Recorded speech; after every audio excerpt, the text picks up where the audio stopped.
Molt bon dia a tothom.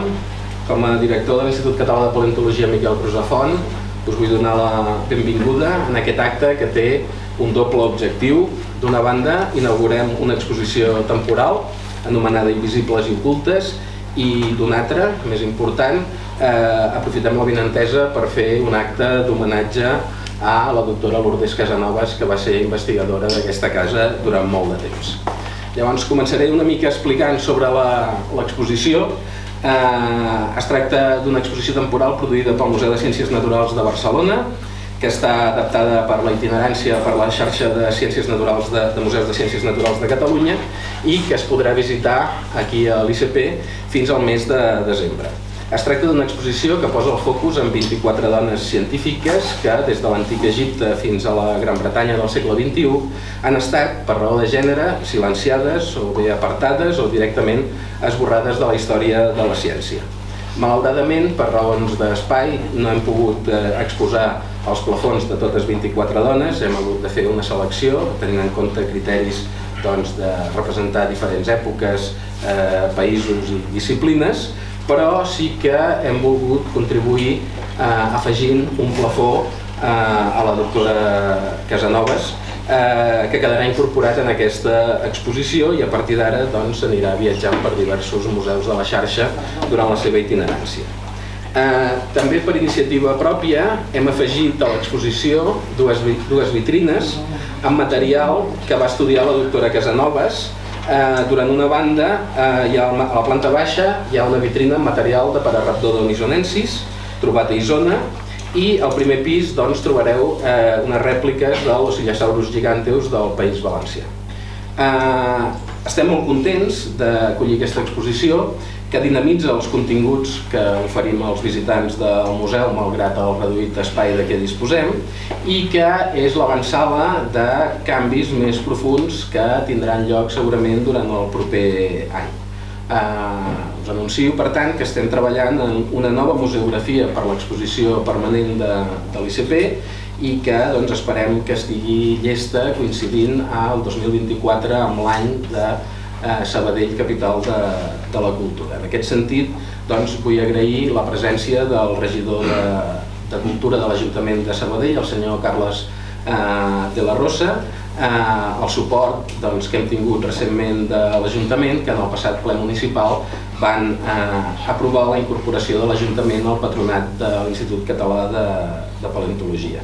Es tracta d'alguna manera de corregir una anomalia històrica, perquè sempre el nostre museu ha tingut una vocació molt cap a la ciutadania, de divulgació, i en aquest sentit estem molt contents de poder treballar a partir d'ara més a prop de l'Ajuntament per seguir col·laborant amb tota aquesta tasca de divulgació cultural a la ciutat. Passaré al més interessant, que és que estem aquí per retre l'homenatge a la doctora Lourdes Casanovas. Ella va ser paleontòloga del nostre centre i pionera en el nostre país en l'estudi dels dinosaures i també dels mamífers de l'Eocè. Ella és nascuda a Sabadell, es va doctorar en paleontologia, de fet primer va estudiar magisteri i va estar exercint com a professora en diferents escoles de Sabadell i en aquest sentit m'han dit que també estaria, no la conec personalment, però que estaria present la directora de l'Escola Pia, Marta Marín, que és la primera directora d'aquesta institució. El cas és que l'any 70, quan la Lourdes va acabar els estudis de geologia a la Universitat de Barcelona i va conèixer el paleontòleg sabadellenc Miquel Crusafont, que era director del recentment creat l'any 69 Institut Provincial de Paleontologia, que és el que ha donat lloc a la nostra institució actual. En Crusafont va ser el seu director de tesi. La Lourdes es va doctorar l'any 75 amb una tesi anomenada Estratografia i Paleontologia del Yacimiento Audiense de Roc de Santa, a la Noguera Pallaresa, sobre els mamífers de l'Eocè.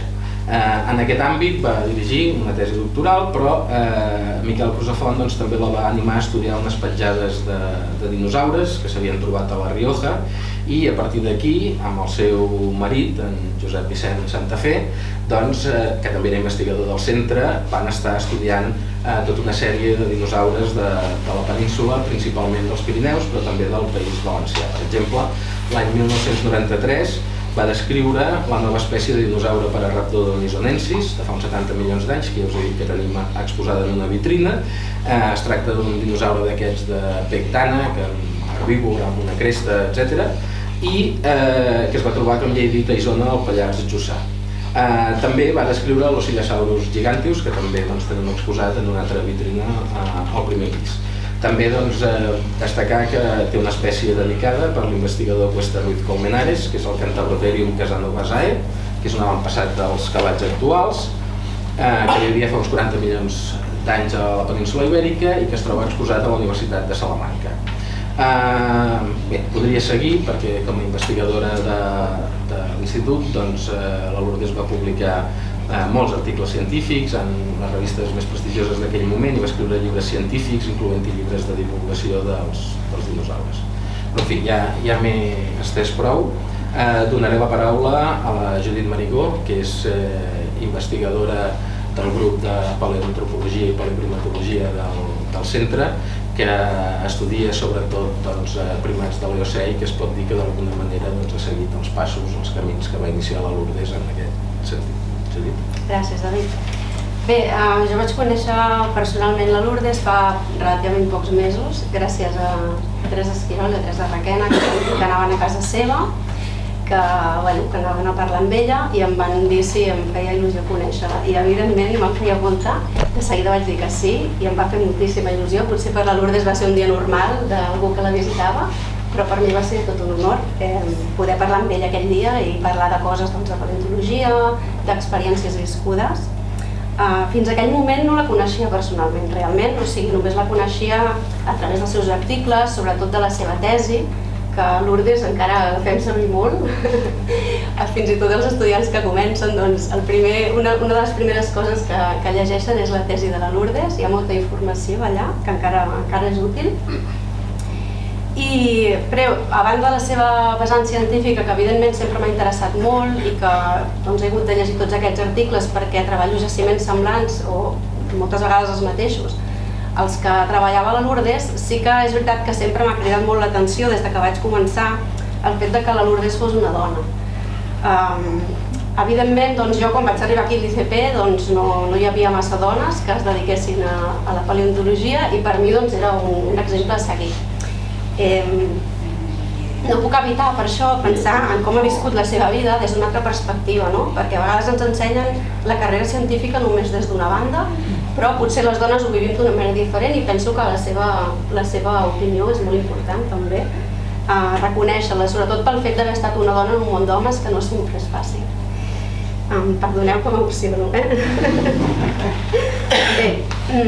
sabem, per les notícies que veiem a la tele, sobretot informes que ens arriben des de l'Institut Català de la Dona i altres institucions ens diuen que hi ha discriminació envers les dones en el món científic, en el món tècnic, i quan llegeixo articles sobre la Lourdes o altres autores inevitablement penso en això, en quina experiència van tenir i en com això ens pot ajudar d'alguna manera a millorar. Segurament elles moltes de les coses que els van passar no les van rebre com a discriminació perquè ni tan sols eren conscients d'això que els passava. Penso que en aquest sentit hem avançat força i tenim molta sort. Però sí que és veritat que elles van ser les pioneres en això i que són un exemple a seguir i un exemple per nosaltres per saber com podem fer. Perdoneu. En aquest sentit, la Lourdes per mi és un referent i per això és tan important avui retre-li un homenatge. I sobretot aprofitant aquesta exposició, que penso que és molt important. Bé, no puc evitar, Lourdes, quan anem al camp pensar en tu i en que estic recorrent una mica els camins que tu vas recórrer. Penso que és molt important i sobretot enguany, aquest estiu que hem estat a Roc de Santa, hem pensat molt en tu, no només jo, sinó els altres membres de l'equip i ens agrada molt pensar com ho feies, com ho vivies en aquella època, que segurament va ser encara molt més complicat que no pas ara, però molt maco, això sempre. També he tingut l'oportunitat, moltes vegades a través de les Tereses, de fer-li arribar dubtes, preguntes, preguntar si alguns nivells estaven per aquí o eren una mica més enllà, i sempre ens ha contestat d'una manera molt amable i la veritat és que estem molt contents. Bé, et vull donar les gràcies per estar sempre disposada a parlar, a explicar les coses que saps, a compartir-les. Això no és molt habitual a vegades. I bé, et vull felicitar per tota la feina que has fet, per tot el teu llegat, que és molt important, i crec que és important també que en siguis conscient. I bé, per agrair-te també que ens ajudessis a obrir camí a mi i a tantes altres que ens hem interessat en el món de la ciència o la paleontologia en particular. Moltes gràcies.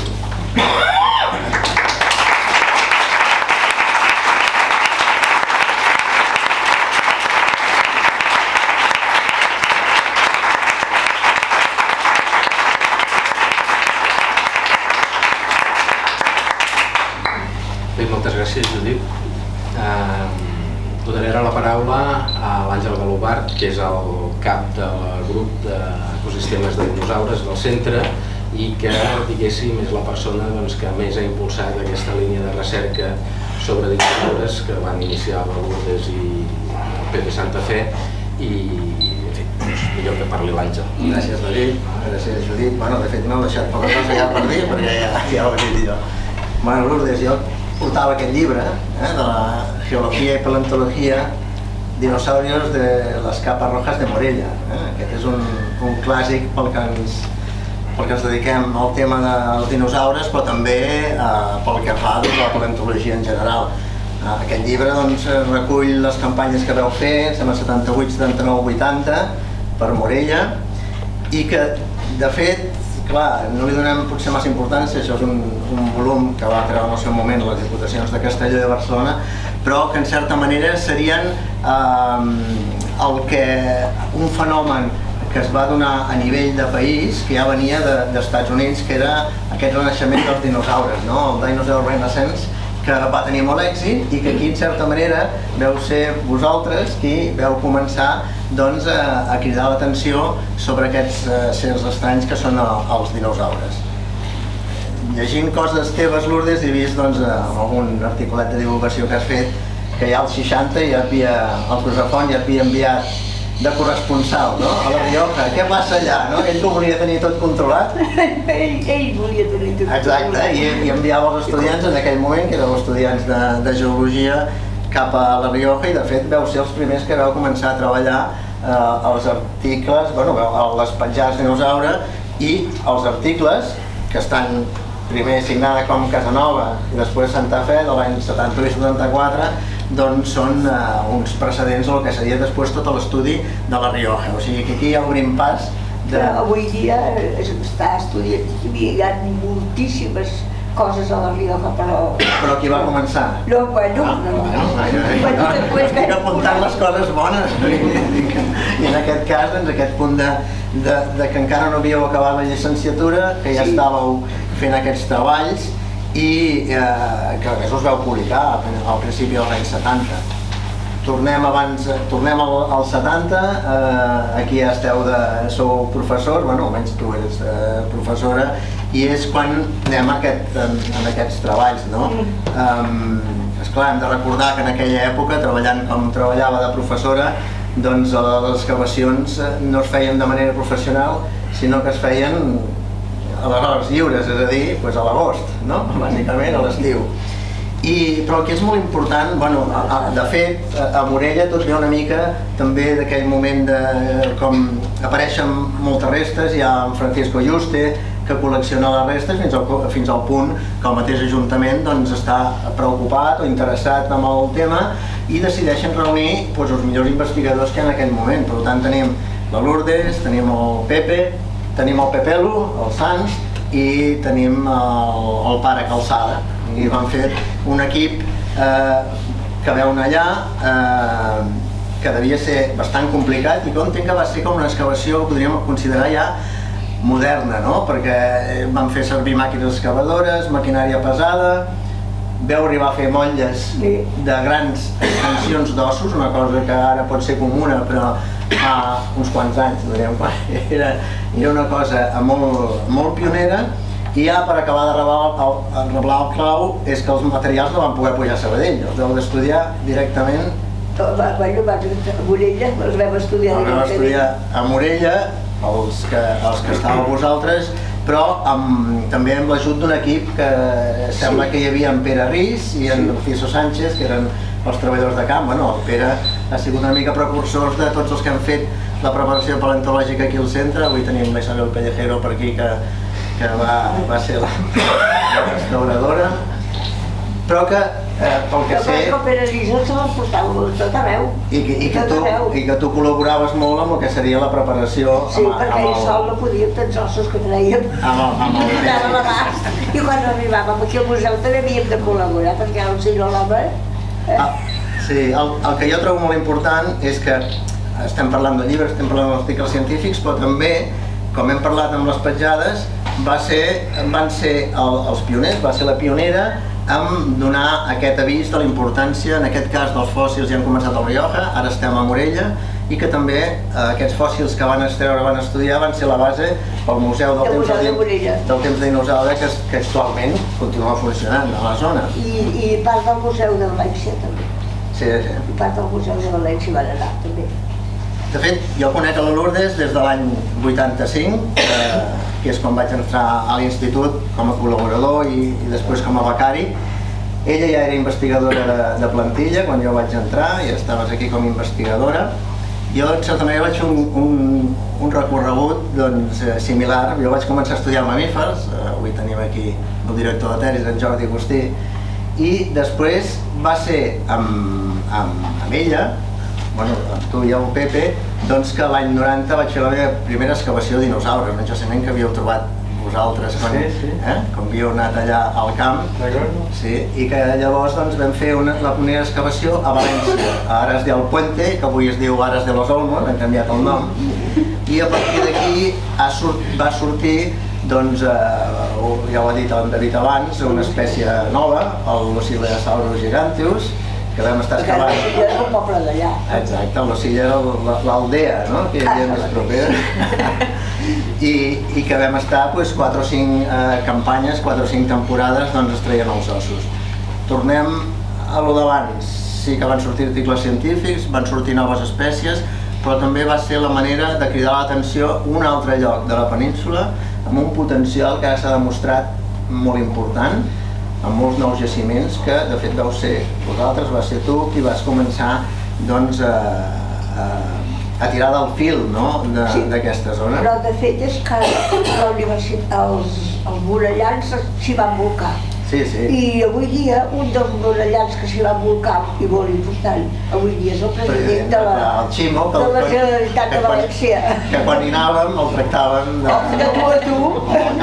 I llavors també ens hi va portar una vegada, també ens va acompanyar a fer un recorregut per allà, el que va ser president de la Diputació de Barcelona.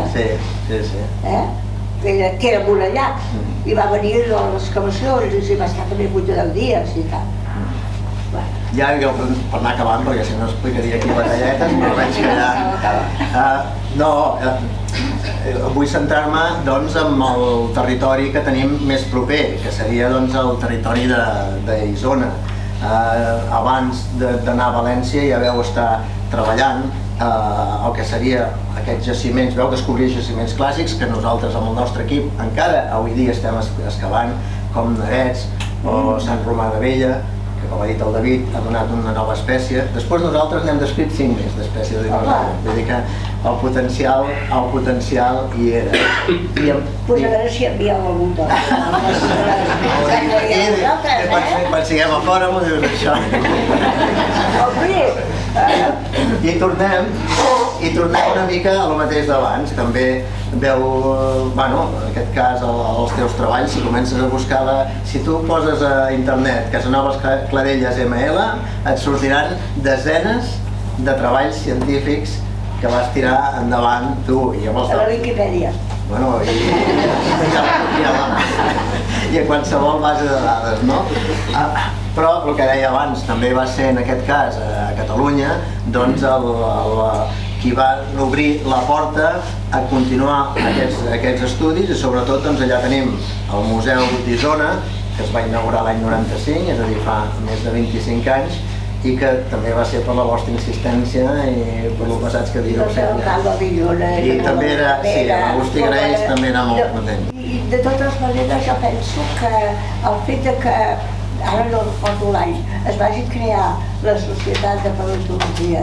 85 també? L'any 85. Va ser la primera... Allò va ser una cosa importantíssima, perquè vam començar a fer les jornades de paleontologia, que ens podíem trobar tots, i podíem anar tots, que teníem comunicacions de tots, i que a més allò ens donava peu a que també es coneixessin a l'estranger. El Jordi es podrà corregir, potser el Jordi Agustí, la primera va ser a Saragossa, el 86, la segona a Sabadell? La segona a Sabadell. El 86. Aquí la Caixa, però la segona va ser un increment de participació extraordinari respecte a Saragossa. Saragossa va ser... És que Saragossa és on es va formar i és on es va crear la presidència de la societat, no? Em sembla? Sí. Jo recordo ben bé allò. Va ser la creació, sí. Sí, que el president era el doctor Fullols. Sí. I després, però la gent deia aquí, que teníem els becaris entre Àngel, Anna Roca i tal, fent com una mica com de conserge sempre... Matxaques, Jordi, matxaques, la Maria Marín, que tenim aquí, l'Enric. Bueno, amb això jo cedeixo ja la paraula a la Lourdes. Bueno, jo no vull allargar-me molt perquè la majoria de vosaltres em coneixeu, m'heu tractat aquí, potser no com a científica, però en altres àrees, com a malalta unes vegades amb un, com a amiga altres vegades amb altres, com a excursionistes i etc. O sigui que, però de veritat, tinc de dir que estic molt contenta i agraïda d'estar avui aquí amb tots vosaltres. Ha sigut una il·lusió impressionant i veure moltes cares que feia 20 anys, potser, que no els havia vistes ja. Ha sigut una alegria enorme i agraïda a la Generalitat i a totes les persones que ho han fet possible aquest retrobament. Jo, quan vaig deixar l'ensenyament, que encara enyoro, perquè el meu més gran desig ha sigut sempre ser mestre, ensenyar, i per això, quan vaig entrar a la paleontologia, també després vaig posar en el plan de que, bueno, vosaltres acabareu, però jo estudiaré això i ho ensenyaré, i ho presentaré, i ho publicaré, i així els altres n'aprendran. O sigui, vull dir, el meu interès sempre ha sigut això, tenir alumnes, transmitir allò que jo havia agafat. Per tant, l'ensenyament per mi ha sigut el principal de la meva vida. I vaig començar a venir a aquest museu, també perquè també m'agradava això. Per primer cop, primer hi vaig venir com a becària, perquè jo encara donava classes i em van concedir una beca a l'Estat. I després d'unes oposicions que vaig tenir que fer com a investigadora, llavors ja se'm va obrir un món ple d'oportunitats al meu davant que es havien d'agafar i es havien de portar endavant. Primer, oportunitats d'aprendre, perquè jo no en sabia massa ni de dinosaures ni de paleontologia, en principi, perquè jo en el magisteri no havia estudiat paleontologia, evidentment. Però, bueno, amb el meu marit, el doctor Santa Fe, ens vam posar tots dos i ell, que tenia potser més hores lliures que jo, podíem fer una col·laboració bastant important i vaig començar a integrar-m'hi i agradar-me més. I sobretot després em vaig trobar amb el que deia el senyor Arís, que era el preparador del centre, que era molt xistós, molt agradable, molt amable i que sempre necessitava ajuda. I jo m'encantava anar allà, llavors ens posàvem tots dos, rèiem i fèiem broma, però anàvem picant i anàvem preparant els ossos i anàvem treballant, i sempre volia que posés. I quan anàvem d'excursions també era la persona que telegrava, perquè a vegades hi havia quilòmetres i quilòmetres de cotxe, o hores i hores de segon jaciment, i era una persona que sempre tenia una bona paraula, o una mala, perquè a vegades era una mala paraula, però també feia riure, i t'explicava coses, i si no cantava el crec en un Déu en veu alta perquè estava avorrit, etc. Però et feia distreure, i estaves còmodament i molt bé. La veritat és que els meus anys aquí en el museu m'hi van haver de molt agradables. I a part, després, doncs, amb això és el que diuen. Vam començar a buscar dinosaures, però no a buscar-los, sinó perquè algú deia que n'havia trobat un a tal puesto, i llavors hi anava a un gos, que podia ser-ho, i llavors hi anava. I això va donar-nos lloc a visitar molts puestos més inhòspits que mai hauria pensat que hi hauria anat, de veritat. Dormir com podíem, menjar com podíem. Bueno, res, us dic jo que a la Rioja jo hi he passat hores interminables amb els dinosaures, amb les petjades de dinosaures, i allò era un cel, perquè hi havia alemans, hi havia francesos, tothom volia buscar el mateix, i tot era una lluita perquè no s'ho emportessin cap allà, perquè quan ens passàvem una mica distrets, el que treien s'ho emportaven cap a Alemanya o cap al posto que fos, i havies de vigilar moltíssim, però tu passaves bé perquè una altra hora tenies un rato de distracció, i bé. Llavors, tinc que dir que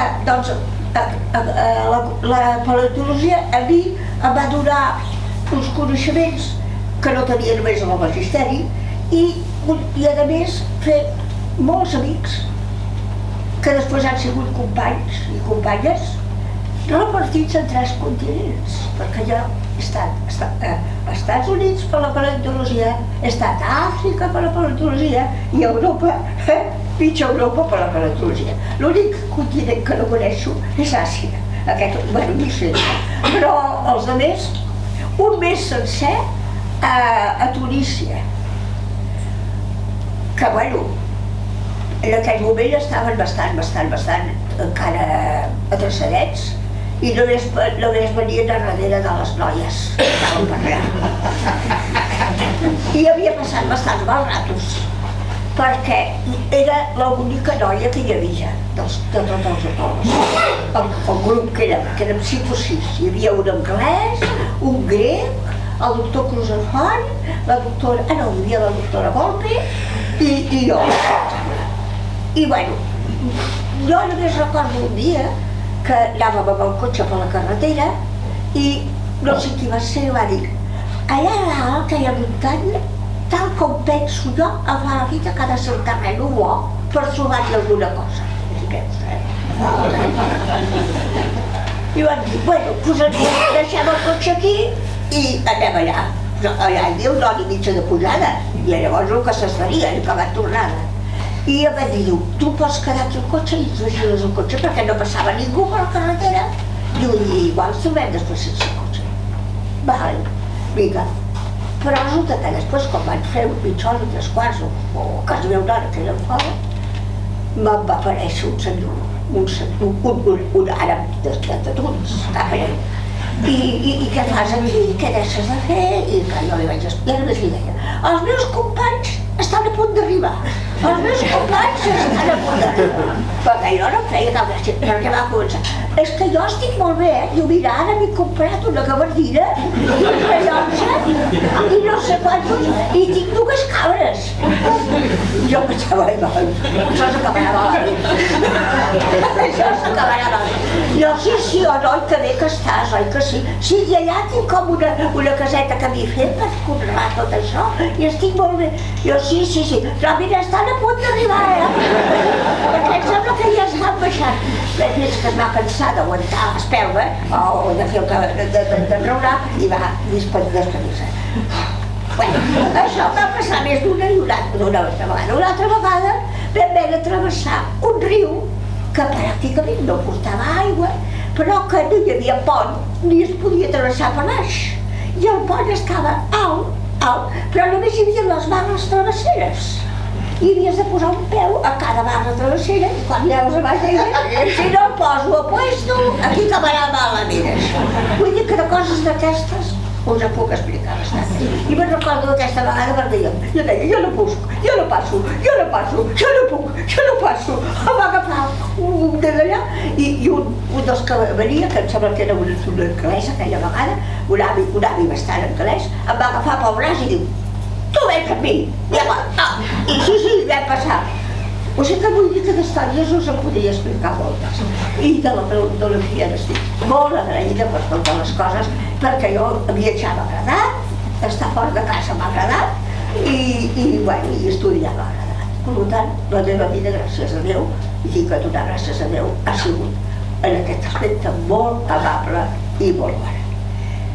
Doncs bé, ja finalment diria jo que m'agradaria que el que han dit, que les dones cultes que han enriquit la ciència i la cultura en general i que han estat ocultes perquè no han rebut mai reconeixement públic i social per la seva aportació, doncs que aquest reconeixement que fem avui fos per totes elles, tal com heu dit, i que a partir d'ara ens donéssim compte de que, bueno, ja ens en comencem a donar compte, perquè ara ja tenim una política italiana, jefe de la política,